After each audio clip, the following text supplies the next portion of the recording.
그럼 부탁드립니다. 네. 하나님 사랑의 아버지, 오늘 목요일 어, 정규교육과 진미치를 통해서 정혜상 선생님 수업을 해주셔서 축복해 정혜상 우리 성장해 갈 거야 라는 주제를 가지고 감목을 가지고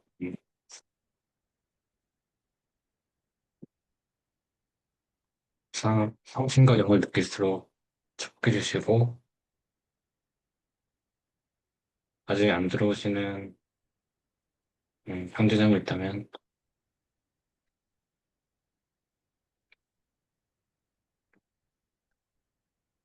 줌 미팅에 들어오도록 축복해 주시고,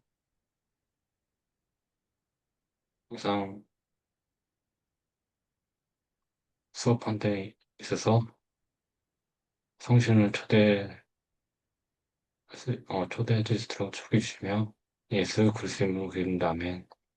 아멘. 감사합니다. 문의자님 어서 오세요. 환영합니다. 다들 명절 잘 보내셨기를 바랍니다. 지난 시간에 우리는 가몬트에 대한 이야기를 했어요. 그래서 가몬트에 대해서 이야기를 하면서 가몬트라는 것이 단순하게 그냥 우리가 이 속에 있는 속옷이고 우리가 맺었던 성약을 상기시켜주는 것에서 떠나 그것을 단순한 그런 이론에서 떠나서 아담과 이브에게 그것이 어떤 의미였는지에 대해서 이야기했고 또 그 가먼트의 역사를 살펴보기도 했고, 또한 가먼트를 통해서 우리가 보호받을 수 있는 것들, 축복받을 수 있는 것들에 대해서도 이야기를 많이 나누었습니다. 그래서 여러분이 가먼트에 대해서 좀 새로운 시각을 가질 수 있었기를 바랍니다.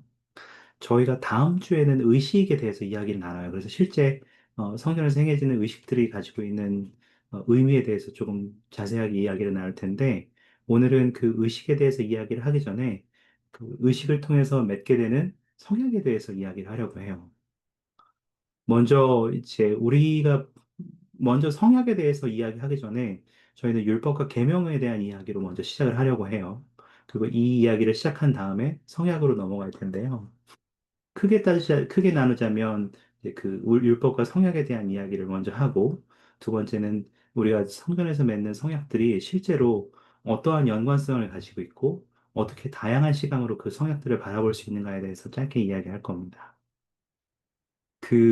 여러분이 제가 먼저 묻고 싶은 것은 율법과 계명을 생각하면 이것이 여러분에게는 좀 장애물처럼 느껴지시나요? 아니면 어, 좀 더 긍정적인 것들로 느껴지시나요?를 묻고 싶은 거거든요. 예를 들면, 흔하게 우리가 생각할 수 있는 것들은 지혜의 말씀이라든지, 혹은 안식일의 법 같은 거죠. 안식일을 거룩하게 지키라는 것. 예를 들면, 지혜의 말씀에서는 커피, 홍차, 술, 담배 이런 거 먹지 말라고 하니까, 사회생활하기 어렵다고 느낄 수도 있고, 이게 나의 자유를 제한하는 것처럼 느껴지는 것일 수도 있고요.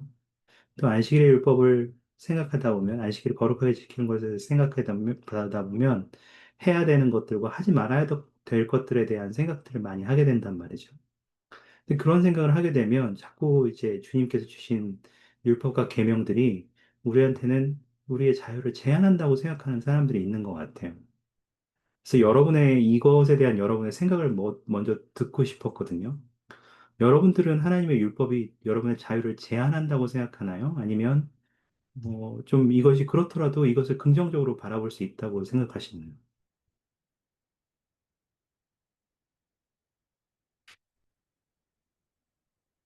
혹시 생각이 있으시면 좀 나눠주실 분이 계세요?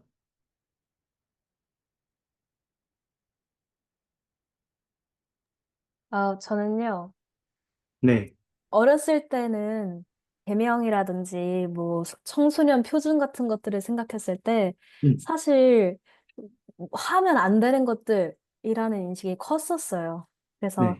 내가 이것도 못하게 하고 저것도 못하게 하고, 쉽지 않다 생각을 했는데, 이제 점점 더 복음에 대해서 공부를 하다 보니 지금 드는 생각은 오히려 이러한 계명들은 우리가 우리 선택 의지로 인한 결과들로부터 자유로워질 수 있게 하는 것들이기 때문에 정말 긍정적인 거라는 생각밖에 안 들어요. 그리고 특히 모사이아서 2장의 마지막 구절인 41절에 보면 그 계명을 지키는 자들을 복되고 뭐 행복한 상태에 대해서 생각해 보라는 구절이 있는데 그것만 봐도 하나님 아버지께서 계명을 주신 이유가 우리들이 너 이거 하면 안 돼, 너 이거 해야 돼 이렇게 하려고 하신 게 아니라 어떻게 할 때 가장 행복한지를 아시기 때문에 주신 것이 계명이라는 것을 지금은 확실하게 알고 있습니다. 음, 감사합니다. 그 지금 김지원 자매님 같은 경우는 우리에게 주어진 계명들은 그게 우리에게 축복이 되도록 주어진 것이지 우리를 방해하기 위해서 만든 것들은 아니다. 그렇게 얘기를 해주셨는데 감사합니다. 또 다른 분들은 어떠세요? 제가 저는, 네, 아니, 저는 근데, 뭐 다른 개명도 있지만, 그 안식일을 약간 지키는 법이 좀, 처음에는 좀 많이 아니, 그러니까 그 안식일 날 뭐를 사면 안 되는 게 약간 좀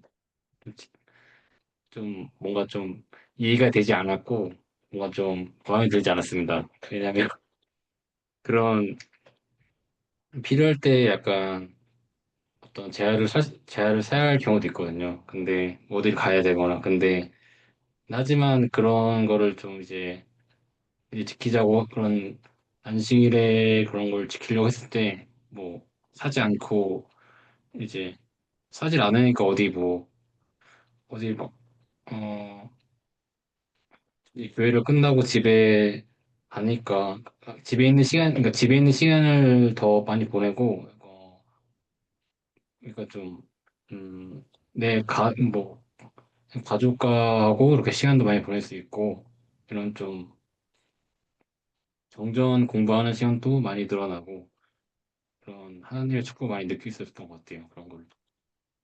감사합니다. 근데 제가 지금 들으면서 재밌는 것은 여러분 안식일에 돈을 쓰지 않는 것이 계명인가요? 그렇게 이해하고 계신가요? 지금 장희수 형제님은 그렇게 이해하고 계신 거죠? 쓰면 안 된다라고. 네. 여러분 안식일에 돈을 쓰지 않는 것이 계명입니까? 거룩하게 지키기 위해서?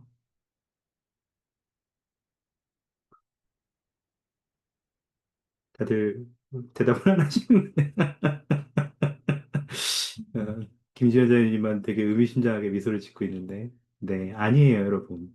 김지현 자매님 지금 아니라고 말씀하신, 일요일에 안식일에 거룩하게 지키는 것하고 돈 쓰는 거는 전혀 상관이 없어요.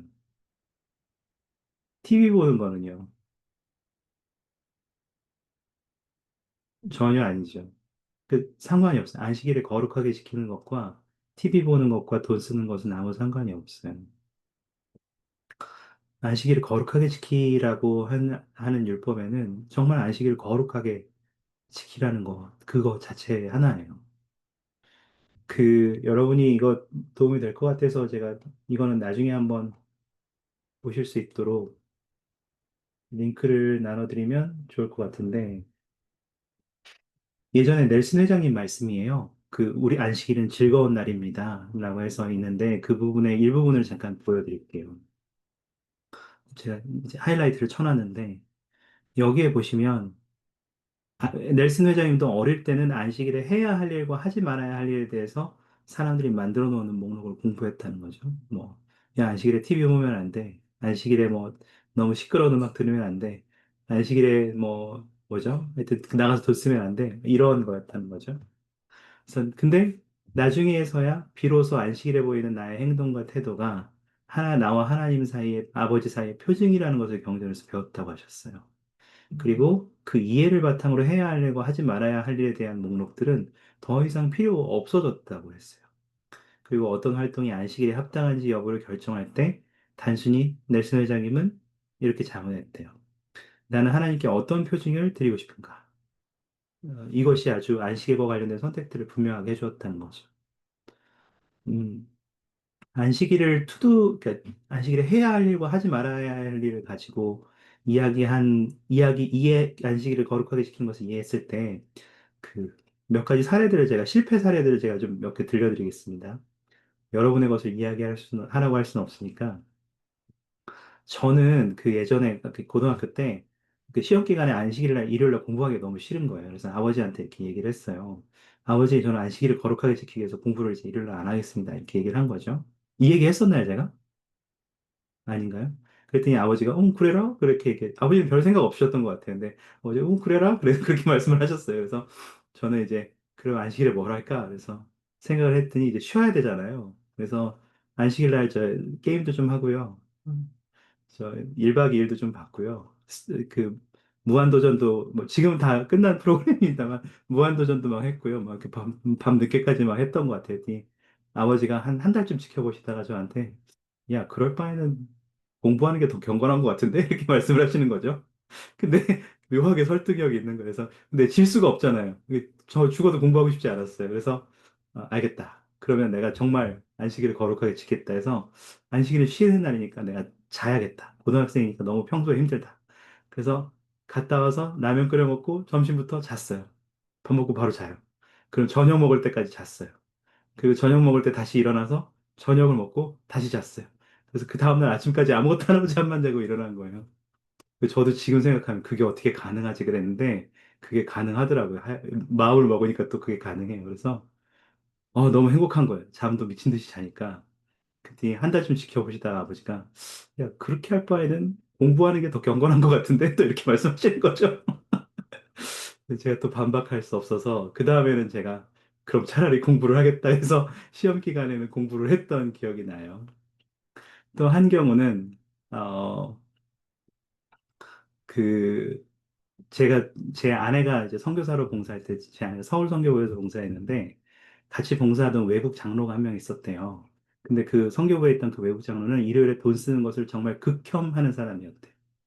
그래가지고 그 서울에 자기가 봉사하는 스테이크 대회가 있는데, 그러면 이제 버스를 타든지 지하철을 타고 뭐 30분에서 뭐 40분 이렇게 가야 됐었나 봐요. 스테이크 센터까지. 근데 돈 쓰는 걸 극혐한다고 했잖아요. 그러니까 이게 교통비도 극혐하는 거예요. 그래서 한 새벽 4시에서 4시 반쯤 뭐 이렇게 일어나가지고 동반자가 옷 차려입고 동반자 이제 막 설득해가지고 차려입고 거기서 3시간을 스테이크 센터까지 걸어갔다. 3시간, 3시간 반을 걸어서 스테이크 센터까지 갔대. 동반자는 죽을 맛이겠죠? 근데 여러분, 돈 쓰지 않겠다는 자기가 만든 계명, 스스로 만든 어떤 규칙을 지키기 위해서 그들은 선교사의 규칙을 깼죠. 선교사는 8시간 잘 수 있어야 되고, 뭐, 이제 평균적으로 선교부마다 다를 수 있겠으나, 6시 반에 기상하도록 하고, 그들의 개인 경전 공부 시간도 가지도록 되어 있고, 또 급한 경우가 아니라면 그 동반자 뭐 학습도 하고, 이런 시간들이 필요한데, 그런 시간들을 다 버리고, 자신이 만들어 놓은 규칙을 지키기 위해서 선교사의 규칙들을 모두 다 깨버리게 된 거죠. 그러한 것들이 있었다는 거죠. 그래서 많은 사람들이 때때로 우리가 계명 혹은 율법 이러한 것을 생각할 때 사람들은 그렇게 해야 될 것과 하지 말아야 될 것에 대해만 생각한다는 거죠. 음, 또 어떤 일화는 이런 것이 있는데요. 여러분, 이거는 검증된 이야기는 아닙니다. 진짜로 있었는지 없었는지 모르겠어요. 근데 이런 얘기가 들렸는데 이야기 자체로서는 우리가 생각할 만한 포인트가 있어서 얘기하는 겁니다. 옛날에 일요일이었는데 문순 회장님이 이제 사도로 봉사하실 때였는데 어떤 사람이 이렇게 유타에서 이렇게 막 다니고 있는데 문순 회장님이 일요일에 등산복을 입고 막 등산을 하이킹을 하고 있다는 거예요. 산을 타고 있더래요. 막 이렇게 막 와 이러면서 산을 막 올라가고 있더라. 그래서 아니 저 사도라는 사람이 어떻게 일요일 날 하이킹을 할 수가 있어. 저게 저희 모범적이어야 되는 사람이 저럴 수 있어? 막 이렇게 한 거죠. 근데 나중에 알고 봤더니 그거 몬스 회장님이 일요일 날 등산을 하고자 그렇게 하는 것이 아니라 성역을 위해서 일요일 날 교회에 잘 나오지 않는 저활동 회원을 방문하려고 했는데 그 저활동 회원은 일요일마다 등산을 가는. 그래서 그 회원과 함께 시간을 보내고 사랑을 전달하기 위해서 같이 따라 산에 갔다는 일화가 있었대. 이게 진짜인지 아닌지 모르겠어요. 그러니까 여러분 아까 그 넬슨 회장의 말씀 기억나세요? 무엇을 해야 하는지 하지 말아야 되는지에 대한 목록이 문제가 아니라 그 활동이 합당한지를 결정할 때 나는 하나님께 어떤 표징을 드리고 싶은가를 고민하게 되는 거죠. 그렇게 생각하고 나면 하나님의 율법이나 계명이 우리에게 더 이상 구속이나 자유를 제한한다고 생각하지 않게 되는 것. 음, 혹시 또 여기에 대해서 추가하고 싶은 생각들이 있으셔요? 안식일에 하나님의 율법이 나를 제한한다고 생각하는 사람들이 마음을 어떻게 바꿔줄 수 있을지, 혹은 우리의 마음이 어떻게 달라져야 할지.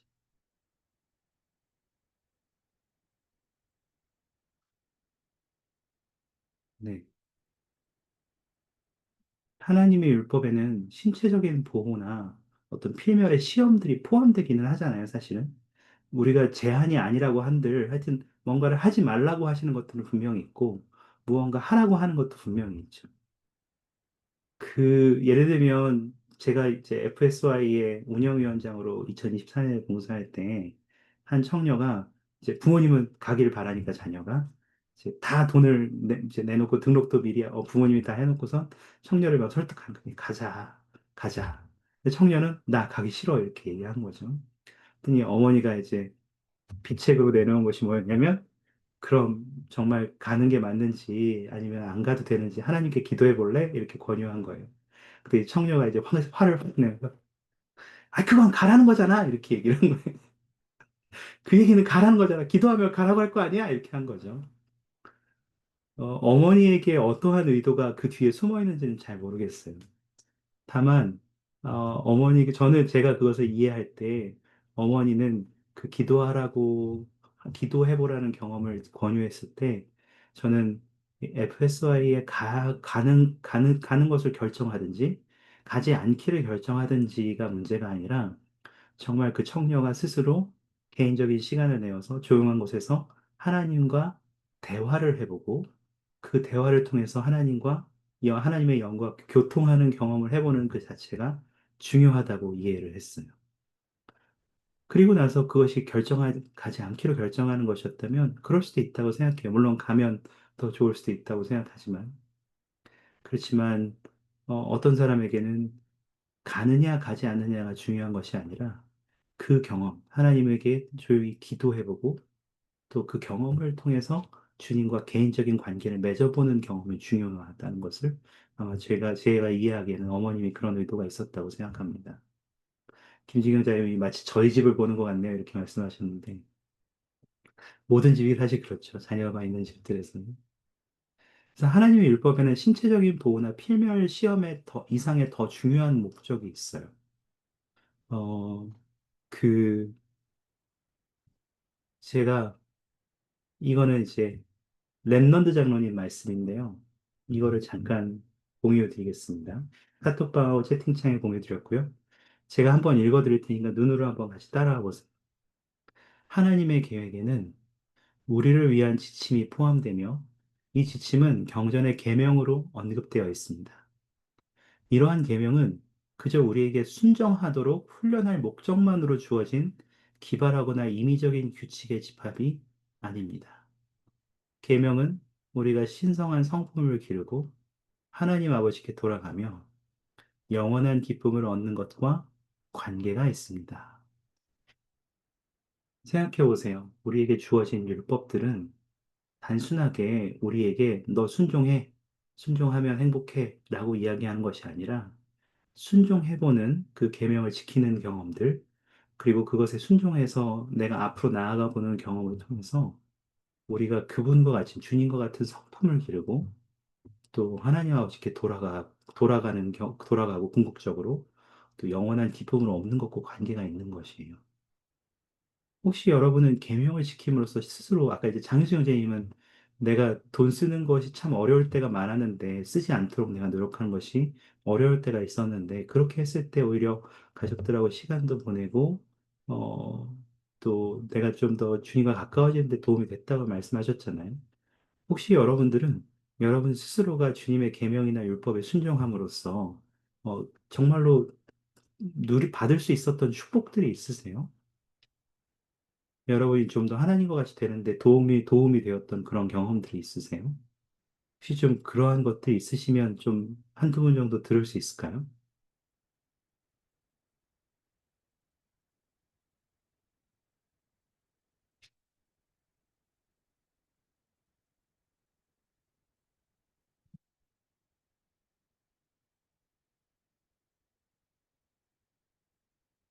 계명을 지킴으로써 내가 어, 정말 더 주님과 같이 되는데 도움이 되었던 경험들이 있으시냐는 거죠. 단순하게 나는 이걸 하라는 대로 했어가 아니라 정말 그 경험을 통해서 내가 하나님과 같이 더 되는 도움을 받은 적이 있으시냐는 거.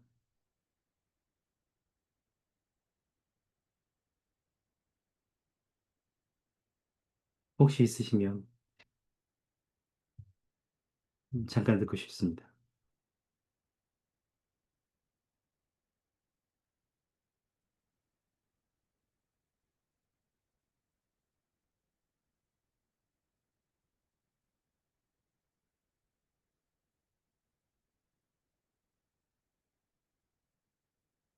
음, 당장 기억나는 것이 없을 수도 있어요. 그렇긴 합니다. 혹시 있으시면.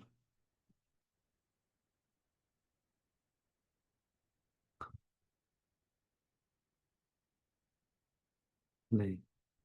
한번 여러분 아직 그런 경험이 없으셨거나 그것에 대해서 생각해 볼 기회가 없으셨다면 내가 이제까지 맹목적으로 혹은 그냥 자연스럽게 내가 복음 안에서 태어났기 때문에 그것을 해야 한다고 생각했던 것들이 정말 내가 하나님께 가까이 다가가는데 어떻게 도움이 됐지?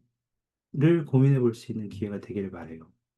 내가 왜 안식일의 법을 지킴으로써 어떻게 나는 하나님처럼 더 될 수 있었지? 될 수 있지? 교회 모임에 참석함으로써 나는 어떻게 좀 더 하나님과 같은 성품을 키울 수 있지? 내가 11조를 온전하게 내므로써 나는 어떻게 더 하나님과 같이 되고 그분의 성품을 배울 수 있지? 이러한 것들이. 이번에 수원에스 장로님 연차대회에서 말씀하신 것 중에 절제와 관련된 말씀이 참 저에게는 굉장히 큰 가르침이었던 것 같아요. 뭐 더욱이 이게 절제가 어려운 저에게 있어서 이게 마치 바늘로 콕콕 찌르는 것처럼 제 마음을 건드렸어요.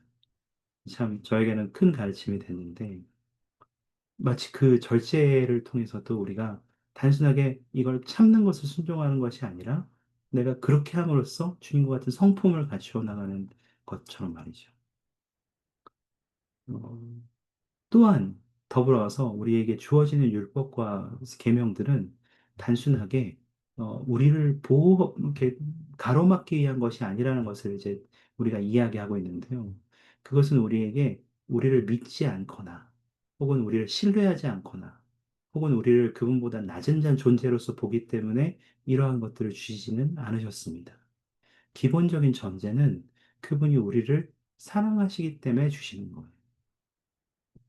넬슨 회장님의 말씀을 하나만 더 보겠습니다. 제가 카톡방과 채팅창에 드렸는데요. 이것도 한번 제가 읽어드릴 테니까 눈으로 한번 따라와 보세요.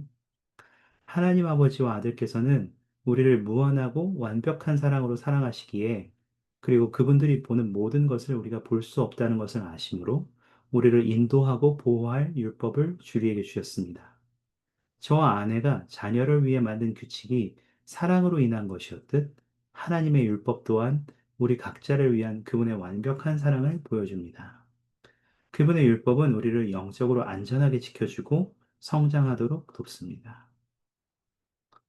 그래서 우리가 율법에 대해 생각할 때, 아유, 이것도 하지 말라고 하고, 저것도 하지 말라고 하고, 그렇게 느낄 수 있어요. 그리고 실제로 그렇게 하지 말라고 하는, 제한하는 것들이 있죠.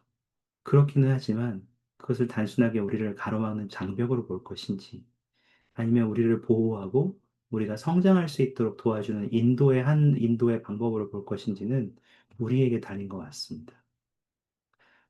부모님이 이제 김시경 자매님 같은 경우는 이제 부모님의 입장에 계신데 이제 여러분들이 결혼해서 이제 여러분의 자녀들을 볼 때 자녀들이 뭐 조용히 해야 할 장소에서 막 돌아다니면서 떠든다거나 아니면 음식을 먹을 때 막 손으로 던지면서 먹는다거나 혹은 위험한 차도에 막 생각 없이 막 뛰어들려고 할 때 여러분들은 당연히 그 자녀들을 막아서고 자녀에게 이렇게 하면 안 돼. 조용히 앉아 있자. 혹은 그곳으로 가면 안 돼. 이렇게 여러분들은 그 자녀들을 이제 가르쳐 줄 거란 말이죠. 그리고 규칙을 나름대로 가정 안에서 만들 거란 말이죠. 근데 그러한 규칙을 만드는 것이 여러분들이 그들을 통제하기 위해서가 아니라 그들을 사랑하기 때문에 만드는 거죠. 부모로서. 하나님 또한 그분이 율법이나 계명을 주실 때에는 우리에게 그러한 이유로 주시는 거예요. 이 전체의 말씀을 읽어보시는 것도 굉장히 도움이 되거든요. 그래서 제가 이것도 같이 드릴게요. 음, 이제 성약으로 넘어가 보겠습니다. 이제 기본적인 얘기들을 다 했어요. 율법은, 율법과 계명은 우리에게 자유를 제한하는 것이 아니에요. 그렇게 보일 수는 있어요. 그리고 마치 그렇게 안 하면 우리가 그 결과를 주님께서 미리 알려주시기 때문에 어떠한 선택을 했을 때 어떠한 결과가 온다는 것을 미리 알려주시기 때문에 마치 우리에게는 결국 그렇게 하라는 거잖아요. 그렇게 안 하면 안 된다고 지금 강요하는 거잖아요. 이렇게 느낄 수 있지만 그렇지 않다는 거예요.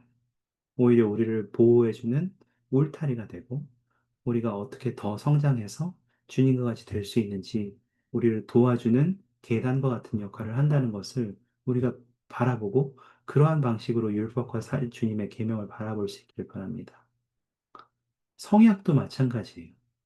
성약도 우리가 결국은 성약을 맺을 때 우리는 이러한 것을 하겠다고 주님과 약속하는 거잖아요. 그리고 그러한 성약들을 맺는 것은 어, 성약들조차도 우리가 방금 이야기한 하나님의 율법의 기초를 둡니다. 이것들은 변하지 않는 것이죠. 하나님께로 돌아가서 그분과 함께 살 수 있는 길은 오직 하나뿐인데 그것을 우리는 성약의 길이라고 부릅니다. 혹시 성약의 길 기억하세요? 뭔지? 많이 들어는 보셨죠? 성약의 길. 제가 사진으로 보여드릴 수 있어요. 이런 그림 보신 적 있어요? 이걸 이제 우리가 흔히 성약의 길이라고 해요. 그럼 성향의 길에 이제 그림으로만 표현돼서 여러분이 음, 모르실 수 있지만 뭐가 있는지 혹시 보이세요? 추측해 보신다면 성향의 길에 포함된 것 이렇게 하면 영생을 얻을 수 있다. 이것은 우리의 영생을 얻는데 필수적이다. 이렇게 얘기하는 것. 우리가 반드시 걸어가야 되는 길인 거예요. 주님 그렇게 영생을 얻기 위해서. 채팅으로 치셔도 좋습니다. 말씀 어려우신 분들. 뭐가 포함되어 있죠? 보이시는 것들 있으세요?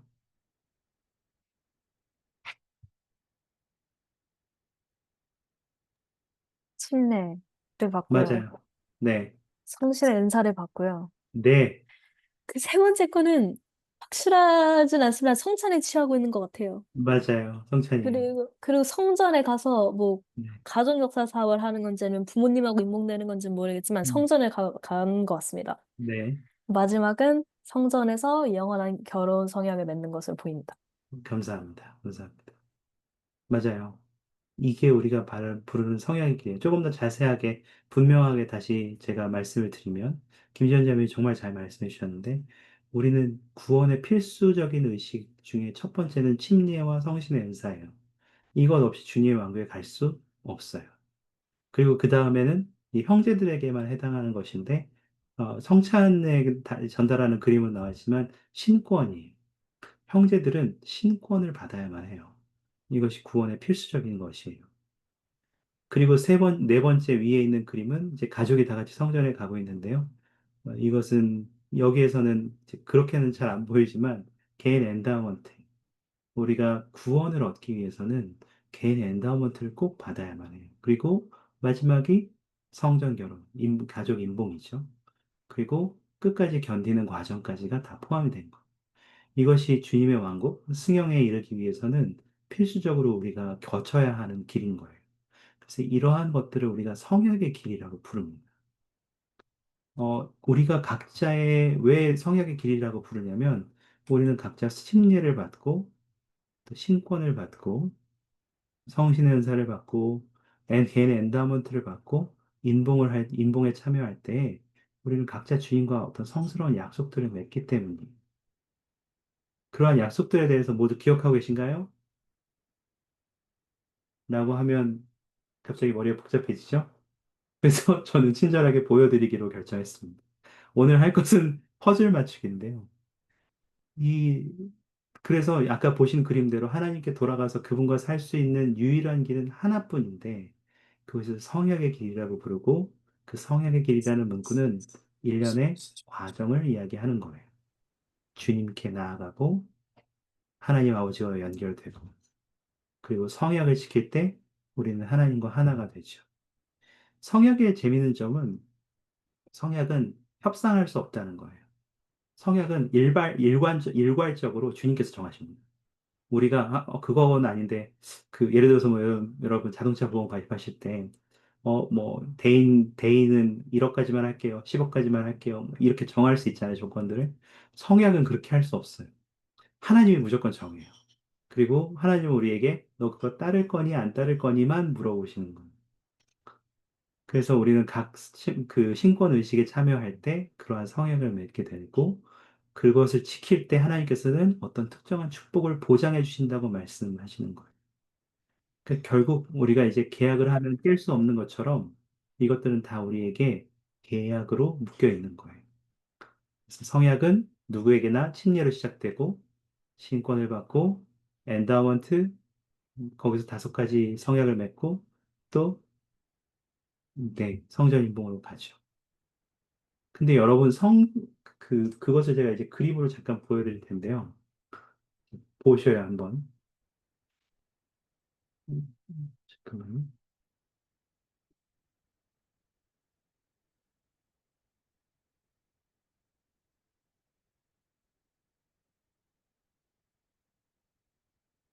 자, 어, 잠깐만요. 제가 뭔가를 잘못한 것 같죠? 이제 보이셔요? 이 창이? 제가 제목을 마땅히 좀 정하기가 뭘로 정할까 고민하다가 성약의 길을 바라보는 다른 관점이라고 지었는데요. 제가 아까 성약의 길을 걷는 그림에서 보셨던 것처럼 침례를 저는 가운데다 뒀어요. 그리고 양쪽에 엔다먼트와 인봉을 통해서 맺는 성약에 대해서 놔뒀는데요. 침례를 침례를 받을 때 우리는 일반적으로 3가지 성향을 맺죠. 막 찾아보다 보니까 사실은 제 뭐 4가지 이야기하는데 어제 막 제가 대전에서 수업을 하는데 어 나의 복음을 전파하라는 4가지가 나오는데요. 성찬 축복문에는 또 이렇게 나오는데요. 여기는 또 이런 식으로 나오는 데서 조금 다르게 표현될 수는 있지만 일반적으로 교례성경 20편에 있는 경전의 기준으로 볼 때 우리는 침례 성약을 이러한 것들을 맺습니다. 하나님을 섬긴다, 계명을 지킨다, 예수 그리스도의 이름을 기꺼이 받든다. 성찬 축복문을 기준으로 하면 하나님을 섬긴다가 이제 어떤 의미에서는 그리스도의 이름을 항상 기억한다 이걸로 바뀌기도 합니다만 그것이 어떻게 표현되느냐에만 조금 다를 뿐이지 이 3가지 안에 모두 들어가 있다고 생각해요. 그리고 개인 엔다우먼트를 받을 때 우리는 순종의 법, 희생의 법, 복음의 법, 순결의 법, 헌납의 법을 성약, 법에 순종하기로 성약을 맺죠. 그리고 임봉할 때에는 우리가 새롭고도 영원한 결혼 성약에 들어가겠다는 성약을 맺고 그 결혼에 관련된 모든 계명, 남자와 여자가 한 몸을 이루어 서로에게 서로에게만 충실하겠다는 약속을 포함해서 결혼 성역에 포함된 모든 것들을 이야기를 합니다. 이런 것들을 얘기할 때 제가 조금 이제 여러분이 할 게 뭐냐면요, 이제부터 제가 말씀드리고 싶은 것은 그 이 여러 성역들을 바라볼 때 여러분 이것들이 서로 연관이 있다고 생각해 보신 적이 있으세요? 침례 성약과 엔다우먼트 맺는 성약, 그리고 인봉을 통해서 맺는 성약이 서로 연결된다고 혹시 생각해 보신 적이 있는지 모르겠어요.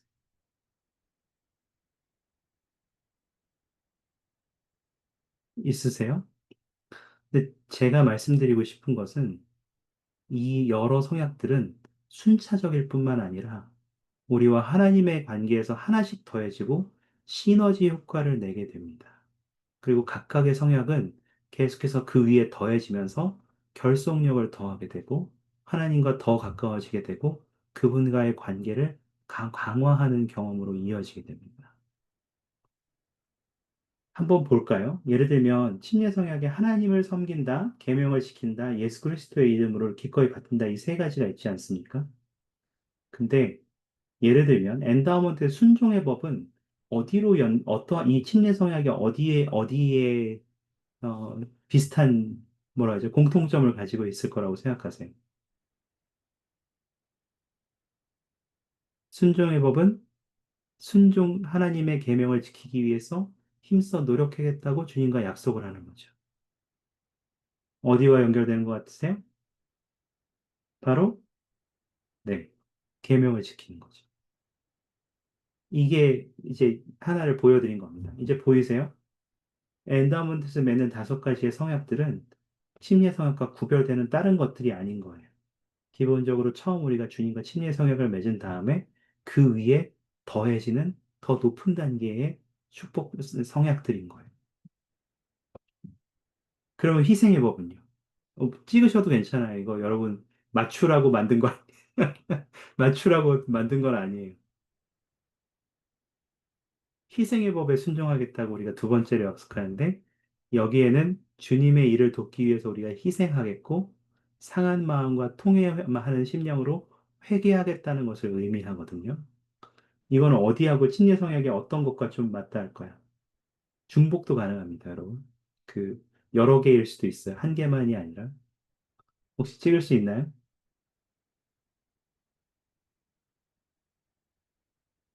채팅창으로 치셔도 되고 말씀으로 하셔도 됩니다.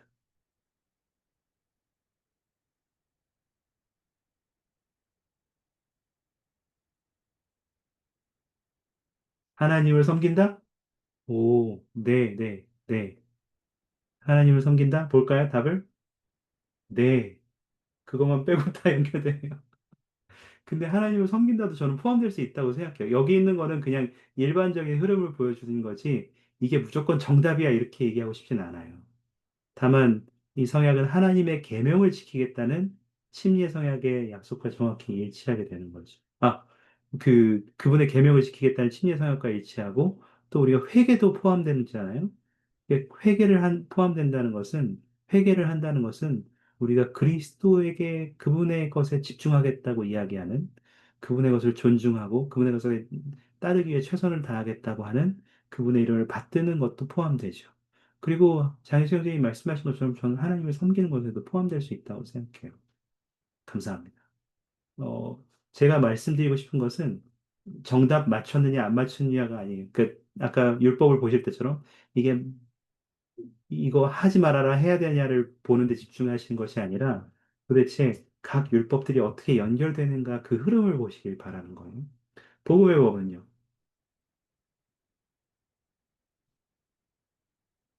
채팅창에 써주십시오. 너무 다들 이렇게 말씀하실 수 있는 분들이 별로 없으니까.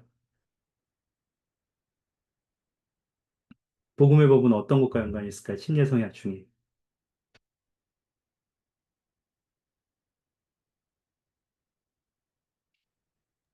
저는 다 해당된다고 봐요.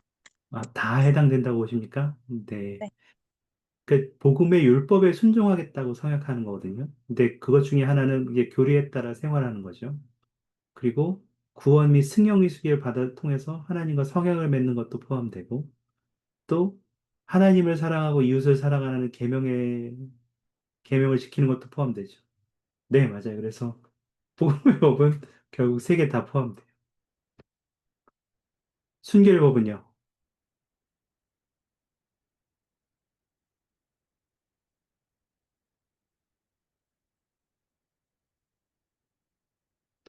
순결의 법 넘어가기 전에 하나 더 보여드리고 싶은 게 있는데. 순결의 법 계명을 지킨다? 그것까지 보고 갈까요? 네, 정답입니다. 순결의 법. 우리가 한 남성과 한 여성이 그들 사이의 합법적인 결혼 밖에서는 성적인 관계를 금하는 것을 의미하죠. 그래서 그것은 계명을 지키는 것과 연결이 되죠. 우리가 계명을 지키는 것을 이야기할 때 우리가 첫째 되는 계명을 흔히 이제 경전을 통해서 배울 때 하나님을 사랑하고 이웃을 사랑한다고 이야기하잖아요. 근데 어떤 경우에 일반적으로 그것이 때때로 사람들은 왜 하나님을 사랑하는 게 첫 번째가 되고 왜 사람을 사랑하는 것이 두 번째가 되는지를 생각하지는 못하는 경우도 있는 것 같아요.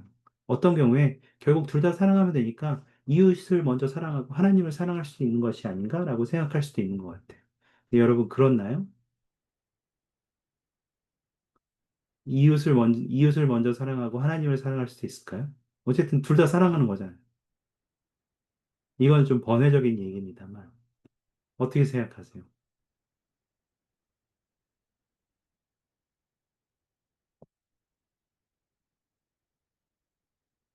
가능할까요? 저는 제 생각엔 뭐 완전 불가능하다라고 음, 100%까지는 못하겠지만, 하나님을 섬기는 것이 우선될 때, 음, 다른 우리의 이웃을 사랑한다는 것이 자연스럽게 따라오지만, 이웃을 사랑한다는 것 때문에 하나님을 사랑한다는 것이 자연스럽게 따라오지는 않을 수 있다고 생각을 해요. 감사합니다. 저는 그 부분이 굉장히 중요한 부분이라고 생각합니다. 그 첫째 되는 계명, 즉 하나님을 사랑하는 것을 첫 번째로 둔다고 해서 우리는 둘째 계명인 이웃을 사랑하는 우리의 능력이 감소되거나 제한되지 않고 오히려 하나님을 사랑하기 때문에 김지원 자매님이 말씀하신 것처럼 두 번째 이웃을 사랑하는 우리의 마음과 능력과 생각은 더 증폭되고 강화될 수 있습니다. 그런데 그것을 뒤바꾸고 나면 삶의 균형을 잃어버릴 수도 있고요. 진리의 길에서 벗어날 수도 있고요. 또 하나님의 진리에 기초하지 않고 이웃 사람들에게 사랑을 전하려고 할 때 우리는 사랑을 전한다고 생각하지만 받아들이는 이웃은 오히려 해를 입다고 느낄 수도 있거든요. 음, 예를 들면 그런 거죠. 배고픈 이웃이 있어서 제가 음식을 많이 준비했어. 그리고 가져가서 이렇게 먹으라고 주는 거예요. 근데 그 사람은 그 병이 있어서 뭐 예를 들면 뭐라고 할까요? 뭐 닭고기를 못 먹어요.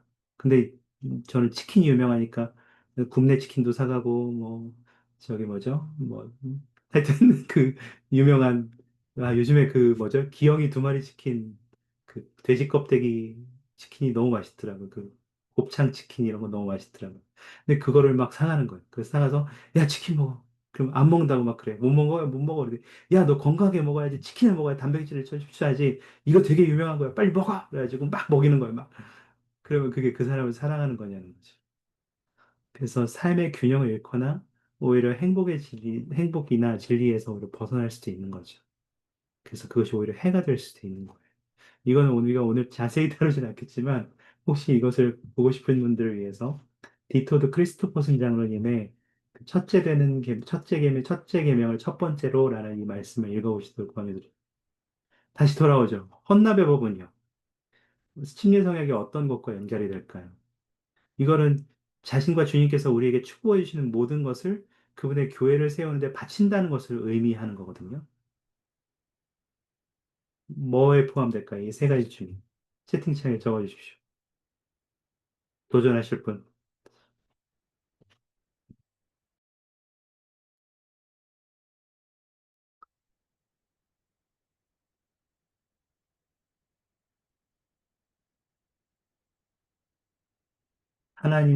하나님을 섬김과 계명을 지킴. 김지원 장님 감사합니다. 볼까요? 네. 계명을 지킴은 빠져 있네요. 그렇지만 저는 계명을 지킴도 포함될 수 있다고 생각해요.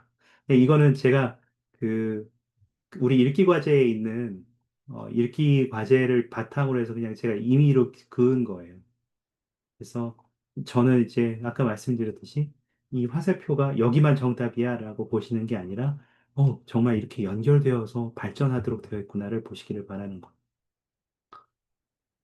감사합니다. 보이시죠? 그러니까 엔다우먼트에서 우리가 주님과 맺는 성약들은 심리 성약과 크게 다르지 않아요. 오히려 심리 성약에서 맺었던 우리가 성약들을 더 높은 단계의 성약으로 그리고 그 엔다우먼트의 성약을 통해서 우리가 좀 더 주님과 같은 성품을 지니고 조금 더 그분과 같이 되는데 도움이 되는 방법들과 어, 진리들을 배우게 되는 거죠. 인봉은 어떻습니까? 인봉은 심리의 성향 세 가지 중에 뭐와 좀 연결이 될까요?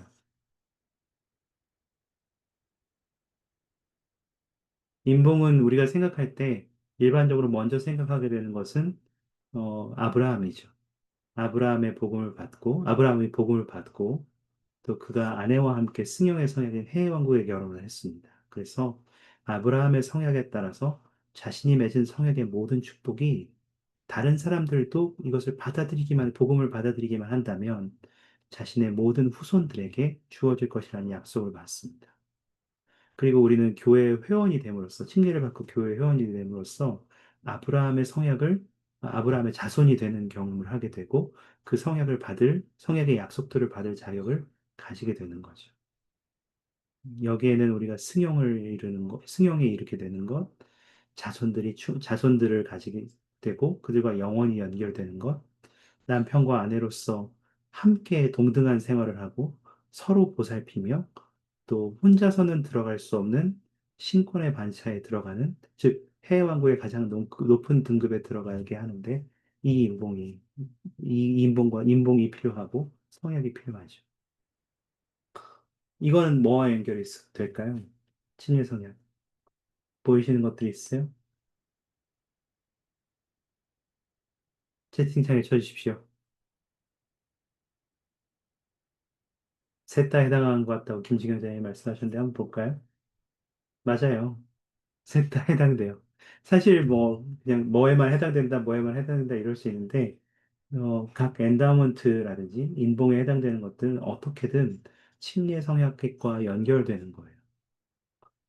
엔다우먼트와 인봉의 모든 요소들은 심리의 성향의 세 가지 측면 모두와 일치하고 오히려 그것을 강화하는 경험이 되는 거예요. 그리고 심리 성향과 엔다우먼트, 이 인봉 성향 모두 다 각 측면들이 부분적으로 일치하고 서로를 강화하는 거죠. 재밌는 것은 우리가 이러한 성향을 맺기로 선택한 후에도 하나님과 성약 관계를 유지하도록 어떤 식으로도 강요받지 않는다는 거죠. 여러분이 주님과 성약을 맺었어요. 그런데 어떤 성약을 제대로 안 지키려고 해요.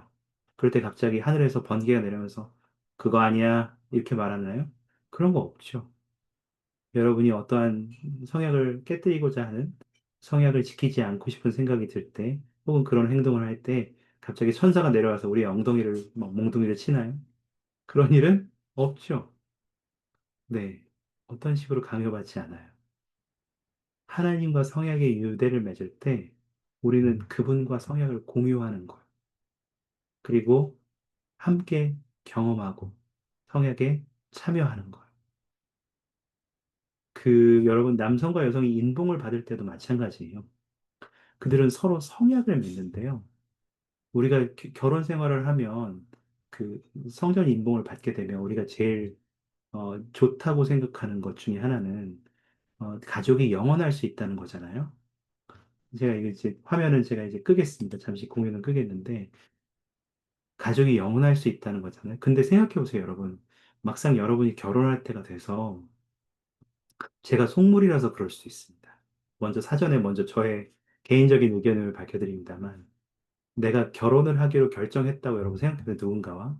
근데 그 사람이랑 이제 영원히 살아야 된대. 그러면 그 결정을 여러분 어떻게 생각하실 것 같아요? 저의 경우에는 제 아내하고 결혼을 결정했잖아요. 근데 그때부터 너무 부담스러운 거예요.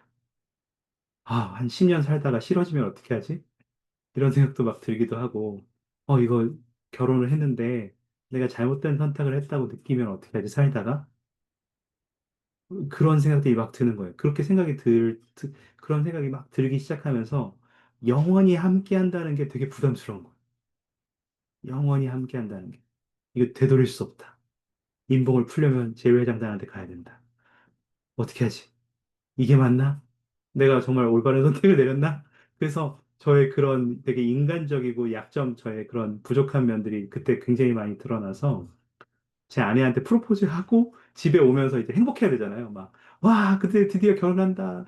막 성전에 갈 수 있다. 뭐 가족이 영원할 수 있다. 이런 게 아니라 가면서 이게 맞나? 이게 맞나? 이게 맞나? 이러면서 집으로 갔어요. 그 참 웃긴 거죠.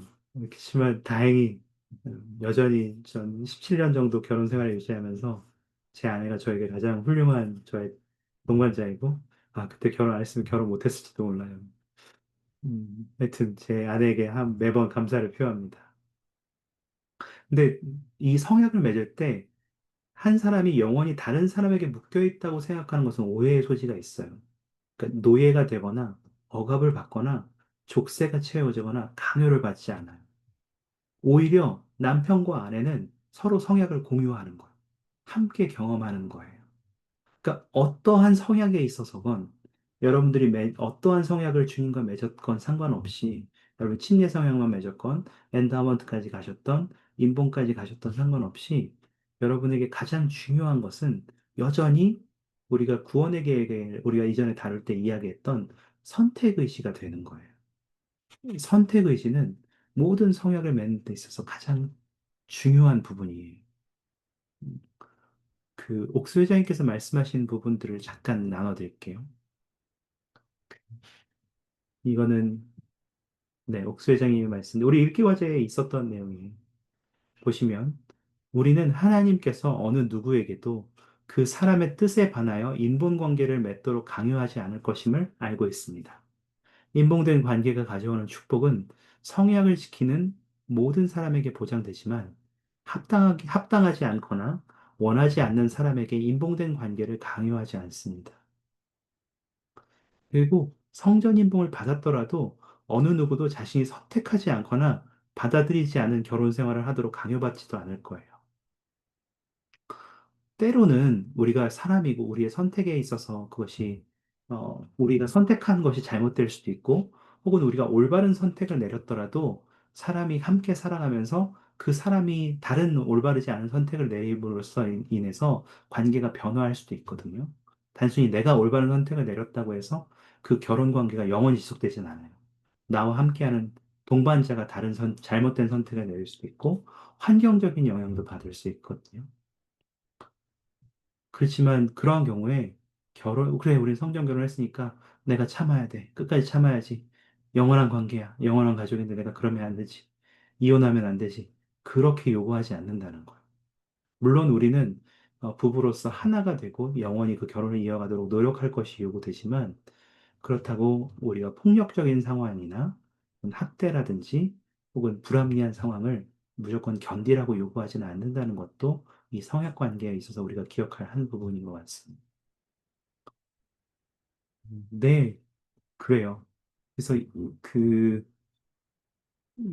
우리가 그 결국 이제 마지막으로 말씀드리고 싶은 것은 우리는 여러 성향들을 통해서 단순히 그것을 맺고 지키고 그것이 중요한 것이 아니라 이제 성향을 바라보는 완전히 다른 관점이 있다는 것을 오늘 보실 수 있었기를 바래요.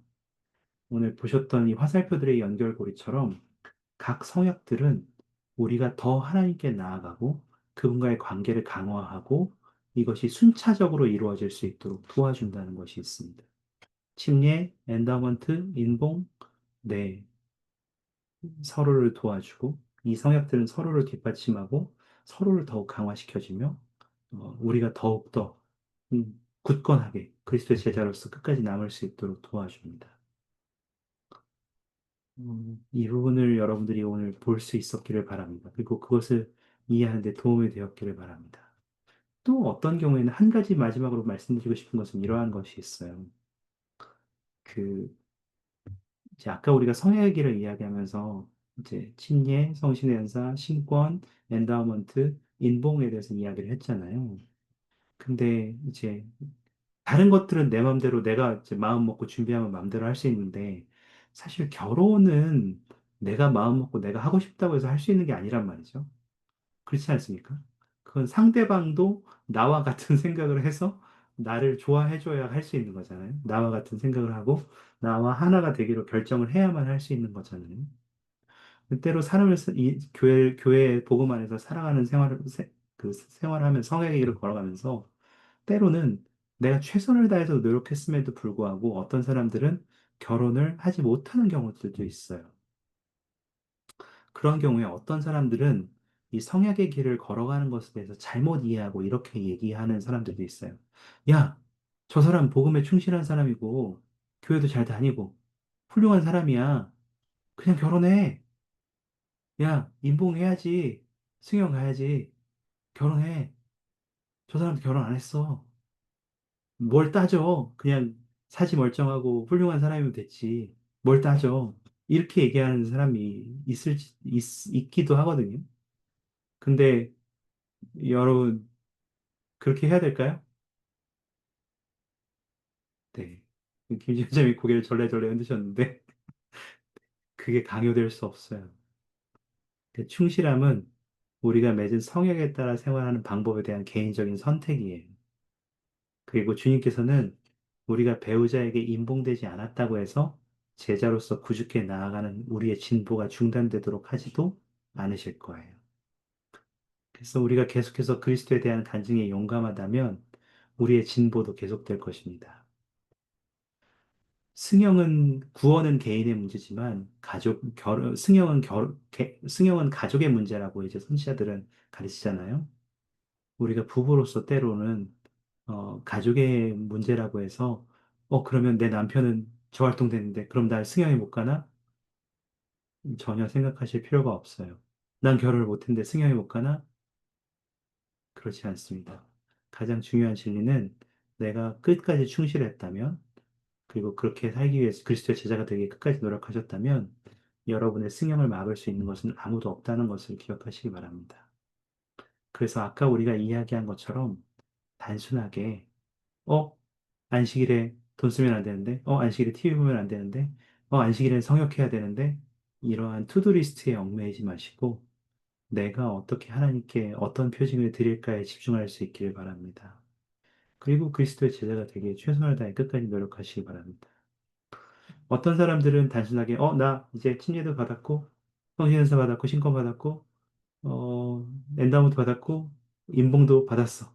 오예, 다 했다. 이제 나 교회만 열심히 다니면 된다 해서 그냥 교회만 다니는 사람들도 있을 수도 있어요. 이건 굉장히 극단적입니다.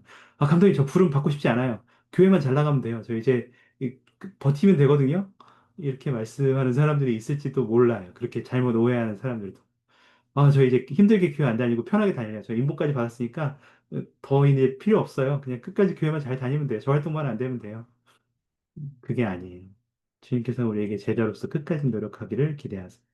그리고 계속해서 성약을 충실한 삶을 통해서 우리가 계속해서 우리가 더 주님과 되기를 바라세요.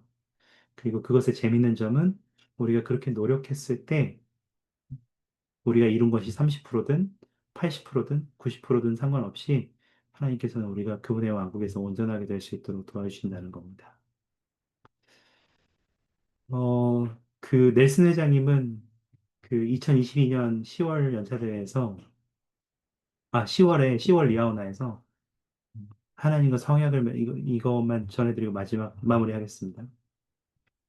다 읽지는 않겠습니다만 나중에 한번 읽어보시고 우리가 주님과 성약을 맺으면 우리는 이제 중립지대를 영원히 벗어나게 된다고 말씀하셨어요. 그리고 성약을 맺을 때 이제 그것을 히브리어로 헤세드, 결국 사랑이라고 표현하셨어요. 그리고 하나님께서 우리를 사랑하시기 때문에 자비로우신 것 선하심으로 우리에게 율법과 성약을 주신 거죠. 그리고 그것을 받아들이는 우리도 또 그리고 충실하고자 하는 우리도 사랑으로, 그러니까 헤세드로 주님께 보답하게 되는 거예요. 우리와 주님과의 관계가, 성약의 관계가 단순한 계약처럼 느끼기보다는 사랑으로 느낄 수 있기를 바랍니다. 그리고 뭔가 해야 될 투두리스트로 느끼기보다는 그분과 같이 되기 위해 노력하는 과정으로, 주님의 사랑을 느끼는 과정으로, 그분이 우리를 위해서 준비하신 많은 것들을 기쁘게 누리는 과정으로 볼 수 있기를 바랍니다. 그리고 그 과정에서 남들과 비교하지 않고 각자가 행복할 수 있기를 바랍니다. 예수 그리스도의 이름을 전해드립니다. 아멘. 감사합니다. 오늘 함께 해주셔서 감사합니다. 마치기 위해서 혹시 이치영 자매님 회개도 가능합니까? 마이크 사용 괜찮으세요? 네, 네, 부탁드리겠습니다. 네. 하나님 아버지, 오늘 저희가 이렇게 종교거원을 할 수 있도록 해주셔서 감사합니다. 성역에 대해 더 이야기 들을 수 있도록 해주셔서 감사합니다. 어, 성역을 맺을 수 있도록 해주셔서 감사하고, 저희가 맺은 성역들을 계속해서 기억하고 즐겁게 끝까지 견딜 수 있도록 도와주세요. 어, 저희가 항상 스스로 옳은 것들을 선택하고 어, 그것들을 통해서 계속해서 신앙을 강화하고 발전해 나갈 수 있도록 도와주세요. 이 모든 것을 예수 그리스도 이름으로 기도드립니다. 아멘. 아멘. 감사합니다. 네. 다들 행복한 밤 되세요. 수고하셨습니다. 네.